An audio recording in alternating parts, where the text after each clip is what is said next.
Hello, and welcome to the July 2021 Sky Report. I'm Patrick So.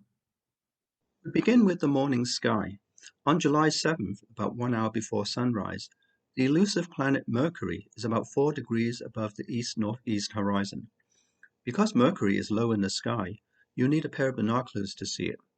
For reference, the 27-day-old waning crescent moon is a few degrees above Mercury. Above Mercury and the Moon are two winter constellations that have emerged from the Sun's glare. The first constellation is Taurus the Bull. Its brightest star is Aldebaran, an orange star that marks the eye of the bull.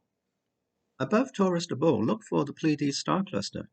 It's easy to see with the unaided eye and looks at first glance like a fuzzy patch of stars. The cluster is a beautiful sight through a pair of binoculars. The second constellation is Auriga, with Capella as its brightest star. Capella is the sixth brightest star in the night sky and is circumpolar at latitudes above 44 degrees north. Venus is prominent in our evening skies. This image was taken from Griffith Observatory on June 20th during our summer solstice event, about 30 minutes after sunset. On the evening of the 11th, Venus and Mars are close together, separated by more than half of a degree above the west-northwest horizon. The 2-day-old waxing crescent moon is to the right of the pair.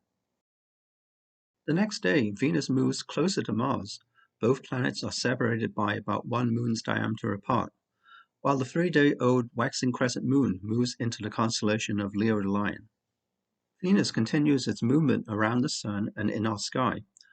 On the 21st, Venus is 1 degree from the first magnitude star Regulus, the brightest star in the constellation of Leo the Lion. The summer evening sky to the south is dominated by the constellations Scorpius the Scorpion and Sagittarius the Archer. The brightest portion of the Milky Way, seen only from a dark sky, runs through these two constellations. This region is rich with star clusters and nebulae. Many objects can be seen with a pair of binoculars or a small telescope. It's worth sweeping this area of the sky with a good pair of binoculars. Messier 6, or M6, is an open star cluster located just above the tail of Scorpius. Here is a telescopic view of M6 taken last month by our telescope demonstrator, Anthony Perkett. Nicknamed the Butterfly Cluster, this star cluster is 1,600 light-years from Earth.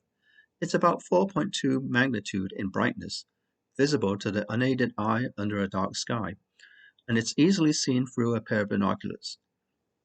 Returning to our morning sky, the solar system's two largest planets are high above the southern horizon. Jupiter is the brighter of the two planets, about 16 times brighter than Saturn. Both planets are well placed for observation. These images were taken by Clyde Foster in South Africa last month. Jupiter was photographed in visible light and Saturn in infrared. The waning gibbous moon passes a few degrees below Saturn on the morning of the 24th. The next morning, the moon is between Jupiter and Saturn. The morning after the 25th, the moon is a few degrees below Jupiter. The end of this month marks the 50th anniversary of the Apollo 15 moon landing. On July 30th, 1971, the Apollo 15 lunar module, Falcon, touched down at Hadley Rill as shown in the red circle. This was the 4th time the Apollo astronauts landed on the moon. The moon is first quarter on the 1st, new moon is on the 9th, first quarter is on the 17th, full moon is on the 23rd. And that's all for this month's Sky Report. Until next time, cheerio!